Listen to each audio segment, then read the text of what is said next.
Halo teman-teman semua, selamat datang kembali di seri Filsafat untuk Pemula. Pada video sebelumnya, kita sudah melihat beberapa kategori dan jenis-jenis filsafat ya.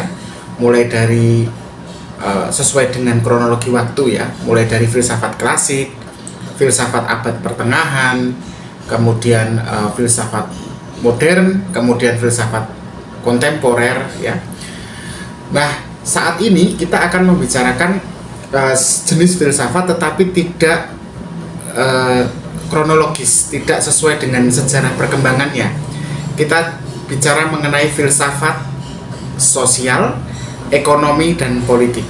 Nah, jenis filsafat ini memang terlepas ya dari filsafat klasik, filsafat modern maupun filsafat kontemporer. Tetapi mereka itu sampai hari ini menjadi bagian dalam pembicaraan di dunia sehari-hari maupun di dunia akademik di kampus. Jadi dalam bidang sosial, ekonomi, dan politik, kalau teman-teman lihat, kita ide-ide yang muncul di sana, ada ide-ide besar kan di sana, itu sebenarnya dimulainya dari filsafat. Ya seperti banyak orang juga katakan bahwa filsafat memang induk dari segala ilmu ya. Nah, dari konsep misalnya ya, kalau kita bicara misalnya masalah sosial, ekonomi, dan politik, kita sering mendengar kata kapitalisme. Nah, dari konsep kapitalisme misalnya yang mendorong yang hari-hari ini kalau kita pahami itu mendorong adanya pasar bebas, atau misalnya sosialisme yang mendorong pada kesetaraan sosial, atau anarkisme yang menolak segala bentuk otoritas. Nah, semuanya itu sebenarnya berangkat dari cara berpikir filosofis dan merupakan cerminan bagaimana manusia itu secara filosofis ingin mencari satu format atau bentuk kehidupan bersama. Nah, teman-teman, dalam video ini kita akan membahas 7 pilar utama dalam filsafat sosial, ekonomi, dan politik ya.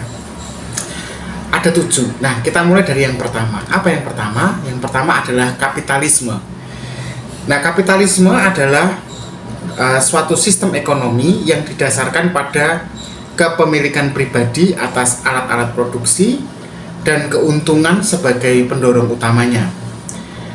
Dalam kapitalisme, pasar bebas menentukan harga dan distribusi, baik itu distribusi barang maupun distribusi jasa.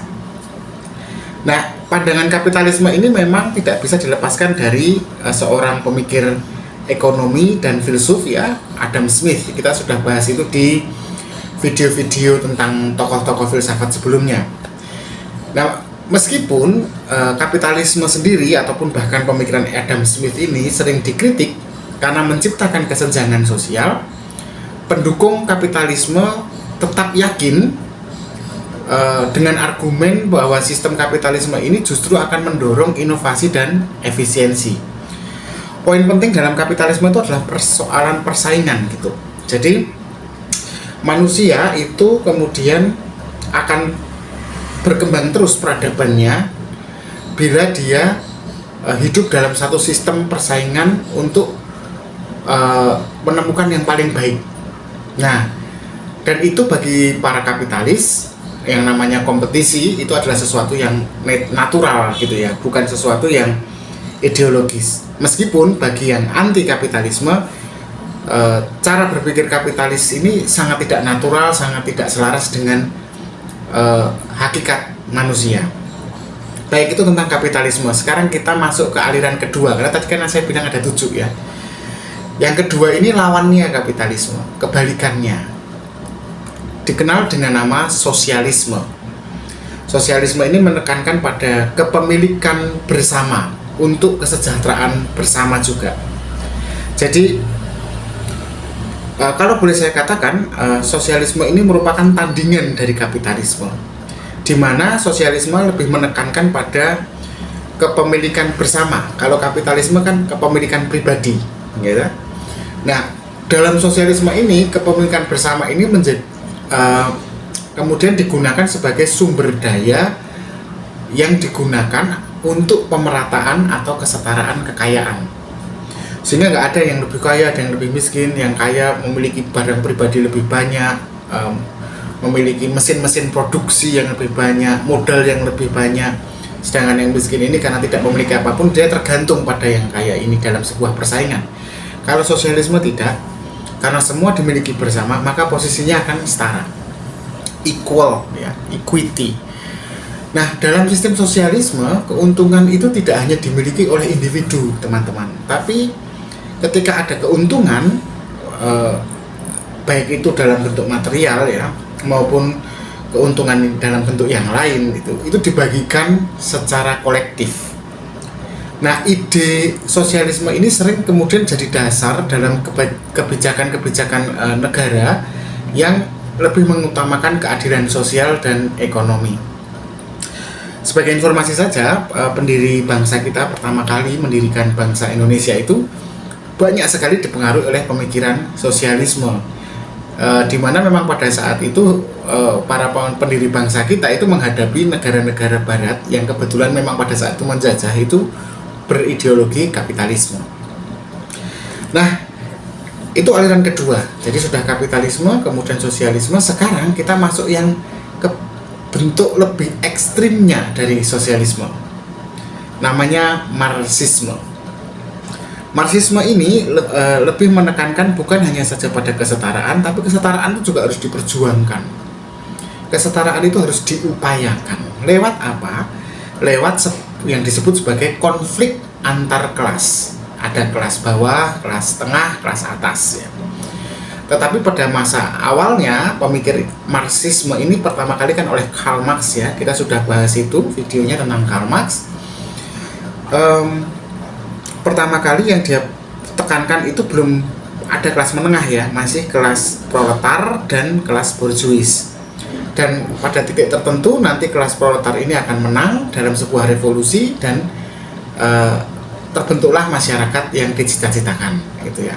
Nah, teman-teman, Marxisme ini memang disebut Marxisme karena memang dikembangkan pertama kali oleh Karl Marx, ya, seorang Jerman yang kemudian banyak sekali menggunakan analisis-analisis sejarah.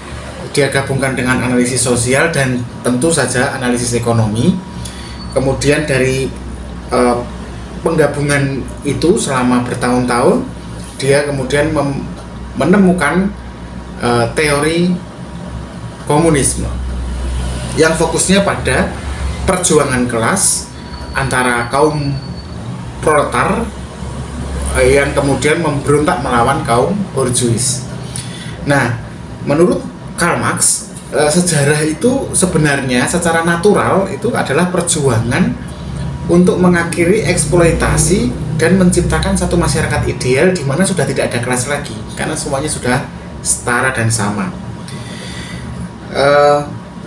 Maksudnya apa masyarakat tanpa kelas? Jadi bayangannya Marx itu begini, ada sebuah masyarakat di mana semua orang itu memiliki hak yang sama, materi yang sama atas alat-alat produksi, gitu. Jadi kalau misalnya mesin-mesin produksi, modal dan sebagainya kan sementara ini kan dikuasai oleh sekelompok masyarakat tertentu yang elit, ya. Sedangkan yang lain itu tidak punya sumber daya apapun, ya. Makanya mereka hanya bisa bergantung pada sing elit ini yang kemudian mereka tidak usah bekerja, mereka memaksa orang-orang yang di bawah ini atau para proletar ini untuk bekerja, menghasilkan keuntungan terus-menerus yang akhirnya yang dinikmati oleh kaum elit. Nah, ketika dalam bayangan Marx, ketika kelompok proletar ini memberontak, kelompok proletar itu berarti kelas buruh, kelompok kaum buruh maupun kaum petani, ya, pada perkembangan selanjutnya.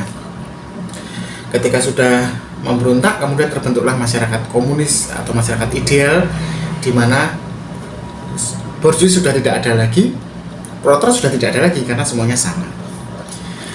Baik, itu tadi yang ketiga, ya, setelah kapitalisme, sosialisme, Marxisme. Nah, kita masuk ke jenis keempat, yaitu liberalisme. Nah, liberalisme ini sudah nggak terlalu ngomongin tentang ekonomi sebenarnya, ya.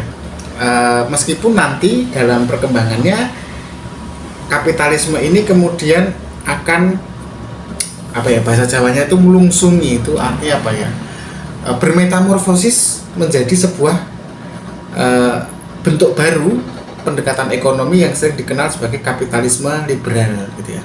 Tapi kita akan bicara tentang kapitalisme secara murni dulu ya.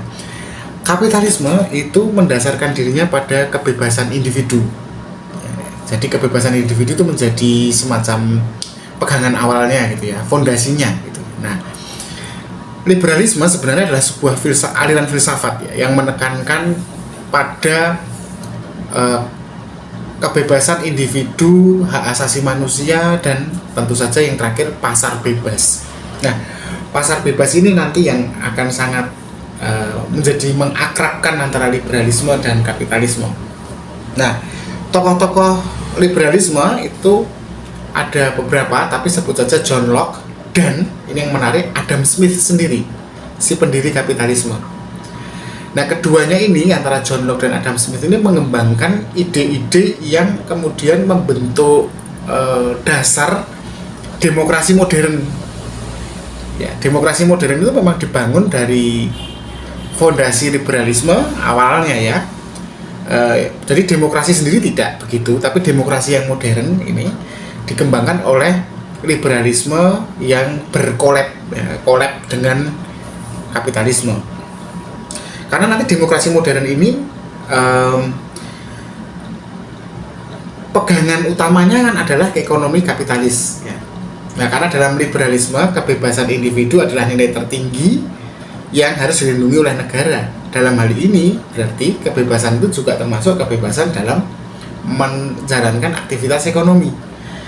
Jadi peran negara diminimalisir sebesar-besarnya supaya ruang gerak kebebasan dalam berekonomi ini kemudian kompetisi dalam hal ini ya, itu karena tidak ditata, kemudian itu akan menata dirinya sendiri. Itu yang dipahami oleh mereka. Kemudian kita masuk yang kelima tadi, karena kita sudah bicara dimulai dari yang paling pertama tadi, kapitalisme, sosialisme, marxisme, liberalisme. Nah, sekarang yang kelima adalah konservatisme. Konservatisme ini sebenarnya lawan dari liberalisme ya. Dia berbeda sekali. Konservatisme ini, kalau liberalisme pada kebebasan, kalau konservatisme ini fokus pada pelestarian tradisi, nilai-nilai budaya, dan stabilitas nasional, stabilitas sosial maksud saya. Nah, artinya kebebasan sudah bukan sesuatu hal yang menjadi isu pokok lagi dalam konservatisme, karena dalam pemikiran mereka yang paling dipentingkan adalah tradisi dan nilai-nilai sosial, di mana kadang-kadang di dalam tradisi dan nilai sosial itu kebebasan memang harus dinomorduakan terlebih dahulu ya. Utamanya kalau tradisi itu bersifat kolektif, bersifat patriotik gitu ya. Nah, filsafat konservatif ini sering menjadi landasan untuk kebijakan dalam mempertahankan tatanan sosial yang sudah ada, supaya tidak ada perubahan yang terlalu drastis atau terlalu radikal. Nah, orang-orang konservatif ini atau pengikut filsafat konservatisme ini itu jelas menolak sekali yang namanya revolusi, apalagi marxisme ya. Wah, mereka tidak terlalu doyan untuk itu. Nah, lalu yang keenam, menarik ya teman-teman, ini adalah anarkisme. Anarkisme ini adalah satu aliran filsafat yang menolak adanya otoritas. Anarkisme ini jangan dipahami sebagai satu tindak kekerasan ya, itu hal yang berbeda teman-teman. Anarkisme ini adalah satu aliran pemikiran yang menolak segala bentuk otoritas hierarkis, termasuk negara. Keberadaan negara sebagai sebuah otoritas itu mereka tolak. Yang mereka perjuangkan adalah masyarakat tanpa pemerintahan yang terpusat gitu. Nah, tokohnya yang paling terkenal itu namanya Mikhail Bakunin.